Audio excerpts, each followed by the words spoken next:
लोकसभा चुनाव के नतीजे का इंतजार पूरे देश को था और कल ये इंतजार खत्म भी हो गया। एनडीए को 292 सीट तो वहीं इंडिया गठबंधन को 234 सीटें मिली। इस चुनाव में काफी बड़ा फेरबदल देखने को मिला। जहां बीजेपी 400 पार का नारा लगा रही थी, वहां उसे एनडीए गठबंधन के साथ 300 का आंकड़ा पार करना भी मुश्किल हो गया। लेकिन उधर मध्य प्रदेश के पूर्व सीएम शिवराज सिंह चौहान, जो विदिशा लोकसभा से चुनाव लड़ रहे थे, उन्होंने यहां से रिकॉर्ड जीत दर्ज की।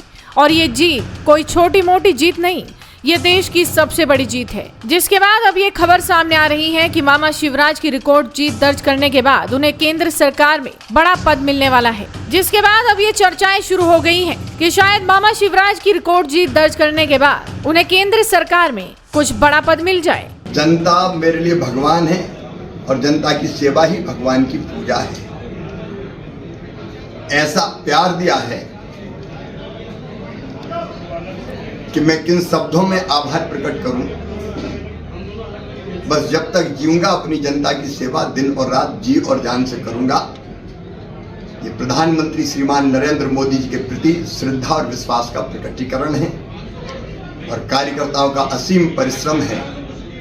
मैं सभी कार्यकर्ताओं को प्रणाम करता हूं, जनता को प्रणाम करता हूं और प्रधानमंत्री जी के नेतृत्व में हम विदिशा संसदीय क्षेत्र को आदर्श संसदीय क्षेत्र बनाए, इसके लिए मैं प्रयत्न करता रहूंगा। जनता के, मध्य प्रदेश की जनता के मन में मोदी, ये इस बात का प्रकटीकरण है। आपको बता दें, मध्य प्रदेश के पूर्व सीएम शिवराज सिंह चौहान अब राजनीतिक फलक पर काफी ऊपर देखे जा रहे हैं। विदिशा लोकसभा सीट से उन्होंने ऐतिहासिक जीत हासिल की है। शिवराज सिंह चौहान 8 लाख से ज्यादा वोटों से चुनाव जीतकर दिल्ली आ रहे हैं। विधानसभा चुनाव से लेकर लोकसभा चुनाव तक में ब्रांड शिवराज का जलवा रहा। विधानसभा चुनाव में भी उनकी योजनाओं का बोलबाला था। कई मामलों में वो नरेंद्र मोदी से आगे निकलते दिखाई दे रहे हैं। बीजेपी के बड़े नेताओं में शिवराज की जीत पड़ी है। एमपी में बीजेपी 29 सीटें जीत गई, तो उसमें शिवराज की योजनाओं और उनकी सक्रियता का बड़ा रोल है। दिलचस्प बात यह है कि जब देश के कई अलग अलग हिस्सों में भाजपा के बड़े बड़े दिग्गज अपने किले तक नहीं बचा पाए, ऐसे में शिवराज सिंह चौहान ने विदिशा लोकसभा सीट में रिकॉर्ड मतों से विजय हासिल की है। खास बात यह है कि शिवराज सिंह चौहान की मुख्यमंत्री रहते हुए लड़े गए मध्य प्रदेश की विधानसभा चुनाव 2023 में प्रदेश में रिकॉर्ड बहुमत से भाजपा की सरकार बनी थी।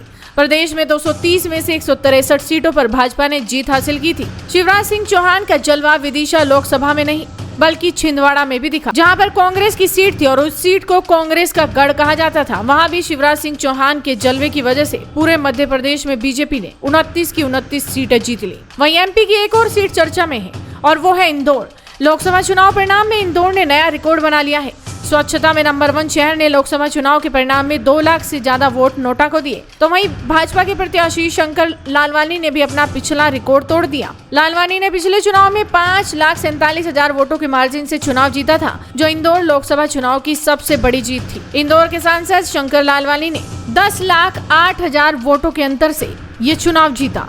वहीं इंदौर में नोटा भी चर्चा में रहा। इंदौर लोकसभा सीट पर नोटा को 2,18,674 वोट पड़े हैं, जो एक रिकॉर्ड वोटिंग है। ये बात भी गौर करने वाली है कि इंदौर लोकसभा में कांग्रेस का प्रत्याशी मैदान छोड़ गया था। ऐसे में ये चर्चाएं जोरों पर हैं कि अब मामा शिवराज को कोई बड़ी पदवी जरूर मिल सकती है, क्योंकि उनकी जीत है ही इतनी बड़ी। तो आप इस पूरी खबर पर क्या कहेंगे? अपनी राय हमें कमेंट कर बताइए। साथ ही इस वीडियो को शेयर कीजिए और जुड़े रहिए हेडलाइंस इंडिया के साथ।